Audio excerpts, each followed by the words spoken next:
a into root 7 plus b. இப்போ நமக்கு வந்து a வையும் b யும் கண்டுபிடிக்கணும். ஓகேயா?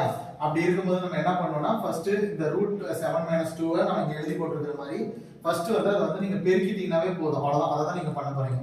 root 7 minus 2 divided by root 7 plus 2 இது கூட கான்ஜுகேட் அதே வந்து நீங்க பெருக்க போறீங்க. root 7 minus 2 divided by root 7 minus 2. அப்படி எழுதிட்டீங்களா? இப்போ பாருங்க root 7 minus 2 into root 7 minus 2 ரெண்டுமே வந்து சேம் தான இருக்குது. அப்ப என்ன எழுதலாம்? root 7 minus 2 whole square எழுதிக்கலாமா? ஆனா கீழ மட்டும் வேற இருக்கு பாருங்க. root 7 plus 2 into root 7 minus 2 இப்படி இருக்கு. அதனால அத அப்படியே எழுதிக்கலாமா? root 7 plus 2 into root 7 minus 2 அப்படி எழுதிக்கலாமா?